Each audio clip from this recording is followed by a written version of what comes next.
প্রতিবেশী রাষ্ট্রের অভ্যন্তরীণ নির্বাচন সাধারণত কেবল তাদের নিজস্ব সীমানার মধ্যেই সীমাবদ্ধ থাকে, কিন্তু যখন সেই নির্বাচনের প্রতিটি প্রতিশ্রুতি, প্রতিটি রাজনৈতিক ইশতেহার এবং প্রতিটি জনসভার বক্তব্য সরাসরি একটি স্বাধীন ভূখণ্ডের মানচিত্রের উপর আগ্রাসনের বার্তা দেয়, তখন নীরবতা মানেই আত্মহনন। ভারতের পশ্চিমবঙ্গের বিধানসভা নির্বাচনের ফলাফল আর কেবল নবান্নের ক্ষমতার রদবদলের বিষয় নেই। এক্সিট পোল এবং মাঠ পর্যায়ের গোয়েন্দা প্রতিবেদনগুলো যে নিরেট তথ্য তুলে ধরছে, তা সরাসরি ঢাকার জাতীয় নিরাপত্তার জন্য এক অভূতপূর্ব অশনি সংকেত।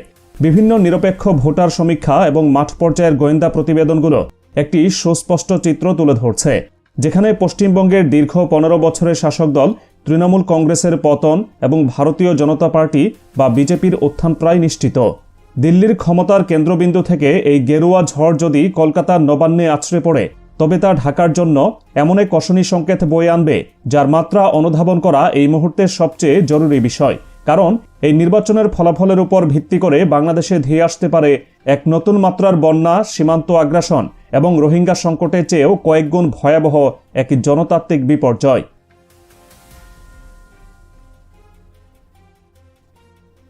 পশ্চিমবঙ্গের রাজনীতিতে তৃণমূল কংগ্রেসের প্রধান শক্তির জায়গা ছিল রাজ্যের মুসলিম ভোট ব্যাংক।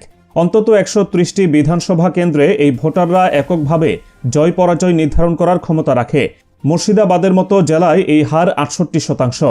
মালদা, উত্তর 24 পরগনা, দক্ষিণ 24 পরগনা এবং নদিয়া কৃষ্ণনগরের মতো অঞ্চলগুলোতে এই ভোট ব্যাংকই এতদিন একটি নির্দিষ্ট দলকে ক্ষমতায় টিকিয়ে রেখেছে। কিন্তু এবারের নির্বাচনী সমীকরণে এই সুরক্ষিত দুর্গে ভয়াবহ ফাটল ধরেছে এবং এই দায় মুসলিম ভোটাররা কোনোভাবেই এড়াতে পারে না। ফুরফুরা শরীফের পীরজাদাদের পৃথক রাজনৈতিক দল গঠন এবং তৃণমূলের প্রাক্তন বিধায়ক হুমায়ুন কবিরের বাবরি মসজিদ নির্মাণের প্রতিশ্রুতি দিয়ে নতুন দল তৈরি করা মুসলিম ভোটকে খণ্ডিত করেছে। এর সাথে যুক্ত হয়েছে হায়দ্রাবাদের আসাদুদ্দিন ওয়েসির অল ইন্ডিয়া ইত্তেহাদুল মুসলিমিন বা মিম এবং জমিয়তে ওলামায়ে ইসলামের মতো সংগঠনগুলোর সরাসরি অংশগ্রহণ। এই রাজনৈতিক মেরুকরণের ফলে পশ্চিমবঙ্গের মুসলিম ভোট অন্তত 4 ভাগে বিভক্ত হয়ে পড়েছে। এই দলগুলো সমগ্র রাজ্যে হয়তো 2টি আসনও নিশ্চিত করতে পারবে না, কিন্তু তাদের উপস্থিতির কারণে তৃণমূলের একচেটিয়া ভোট ব্যাংক হাতছাড়া হচ্ছে। মুসলিম ভোটারদের শুধুমাত্র ভোট ব্যাংক হিসেবে ব্যবহার করা এবং তাদের ভাগ্য উন্নয়নে কাজ না করার যে ক্ষোভ তৈরি হয়েছে, তার সরাসরি সুযোগ গ্রহণ করছে বিজেপি। এই রাজনৈতিক বিভাজনের মধ্য দিয়ে পশ্চিমবঙ্গের পাশাপাশি আসাম রাজ্যেও সরকার গঠন করতে চলেছে হিন্দুত্ববাদী রাজনৈতিক দলটি।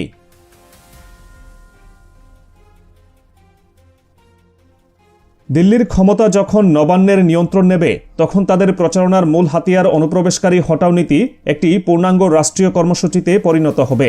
ভারতের হিন্দুত্ববাদী নীতি নির্ধারকদের বয়ানে অনুপ্রবেশকারী বলতে মূলত বাংলাভাষী মুসলিমদেরই লক্ষ্যবস্তু করা হয়। আসামের ডিটেনশন ক্যাম্পগুলো এর জ্বলন্ত প্রমাণ। সেখানে নাগরিকপঞ্জি বা এনআরসি এর মাধ্যমে লাখ লাখ মানুষের ভোটাধিকার কেড়ে নেওয়া হয়েছে।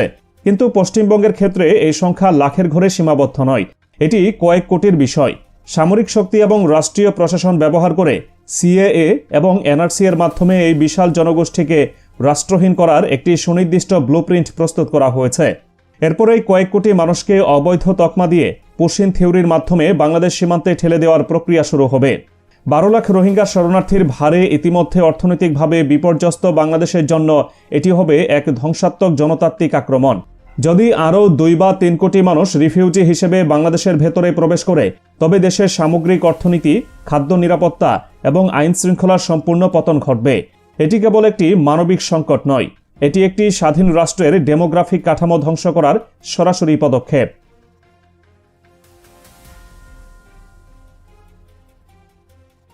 অনেকে ধারণা থাকতে পারে মমতা ব্যানার্জি ক্ষমতায় টিকে থাকলে বাংলাদেশের স্বার্থ হয়তো সুরক্ষিত থাকবে, কিন্তু ইতিহাসের পাতা সম্পূর্ণ ভিন্ন তথ্য দেয়। 2011 সালে তৎকালীন ভারতীয় প্রধানমন্ত্রী মনমোহন সিংয়ের ঢাকা সফরের সময় তিস্তা চুক্তির খসড়া চূড়ান্ত হওয়ার পরও তা সই হতে পারেনি শুধুমাত্র মমতার একগুঁয়ে বাধা দানের কারণে। 2024 সালেও তিনি অত্যন্ত স্পষ্টভাবে জানিয়ে দিয়েছেন, দিল্লি চাইলেও তিনি তিস্তার 1 ফোঁটা পানি বাংলাদেশকে দেবেন না। তার কাছে বাংলাদেশ সবসময়ই অভ্যন্তরীণ রাজনীতির একটি দাবার গুটি মাত্র। অন্যদিকে বিজেপির নির্বাচনী ইশতেহারে বাংলাদেশ বা তিস্তার পানি বন্টন নিয়ে একটি ইতিবাচক শব্দও উল্লেখ করা হয়নি। তাদের মূল লক্ষ্য কেবল কিভাবে বাংলাদেশিদের বিতরণ করা যায়। ভারত খুব ভালোভাবে অবগত রয়েছে, তিস্তার পানির ন্যায্য হিস্সা পেলে বাংলাদেশের উত্তরাঞ্চলের কৃষি ও অর্থনীতি ব্যাপক শক্তিশালী হবে। তারা কখনোই চায় না একটি স্বনির্ভর এবং অর্থনৈতিকভাবে শক্তিশালী বাংলাদেশ তাদের পাশে দাঁড়িয়ে মাথা উঁচু করে কথা বলুক। তাই ক্ষমতায় যে দলই আসুক, তিস্তা চুক্তিকে চিরতরে হিমাগারে পাঠিয়ে দিয়ে বাংলাদেশের কৃষি ব্যবস্থাকে পঙ্গু করে রাখার এই নীতি অব্যাহত থাকবে। শুষ্ক মৌসুমে পানির অভাবে খরা এবং বর্ষায় গজলডোবা বাঁধ খুলে দিয়ে কৃত্রিম বন্যা সৃষ্টির যে অমানবিক প্রক্রিয়া চলছে, বিজেপির নিরঙ্কুশ আধিপত্যে তার মাত্রা আরও বহুগুণ বৃদ্ধি পাবে।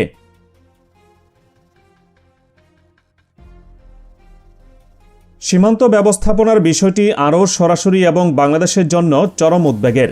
ভারত বাংলাদেশ সীমান্ত কোনো রাজ্য সরকারের হাতে থাকে না, তা থাকে সরাসরি দিল্লির স্বরাষ্ট্র মন্ত্রণালয়ের অধীন।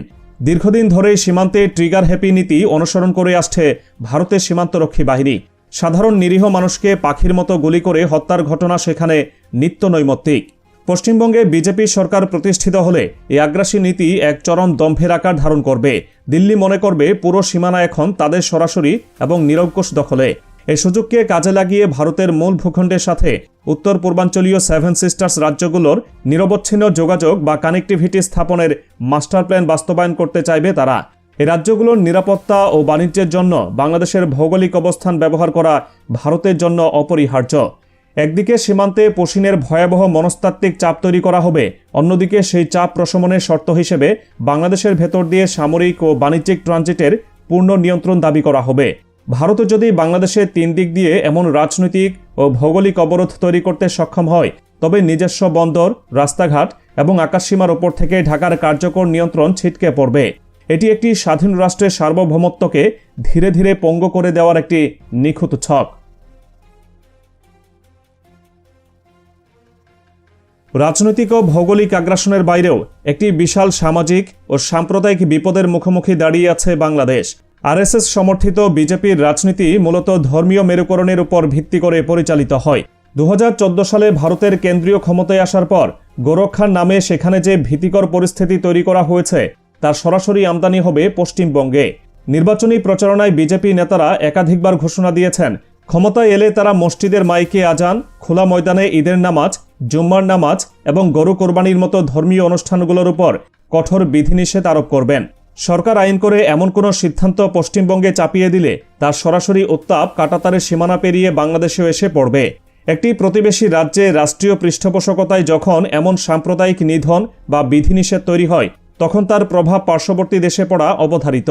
এর পাশাপাশি দুই বাংলার রাজনৈতিক সংযোগের একটি অত্যন্ত আশ্চর্যজনক চিত্রও সামনে এসেছে। উত্তর 24 পরগনা বাগদা আসন থেকে বিজেপির টিকিটে যিনি বিধায়িকা হতে চলেছেন এবং রাজনৈতিক মহলে ধারণা অনুযায়ী হয়তো মন্ত্রীও হবেন, সেই সোমা ঠাকুর খোদ বাংলাদেশের বর্তমান সংসদের একজন সংসদ সদস্যের নিকটাত্মীয়। এই ধরনের রাজনৈতিক আন্তঃসংযোগ পরিস্থিতির জটিলতাকে আরও এক ধাপ বাড়িয়ে তোলে।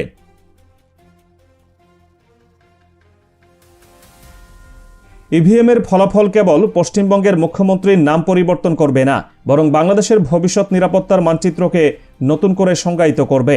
ভারতের আগ্রাসী রাজনৈতিক শক্তির এই উত্থান সরাসরি ঢাকার বুকে আঘাত হানার প্রস্তুতি নিচ্ছে।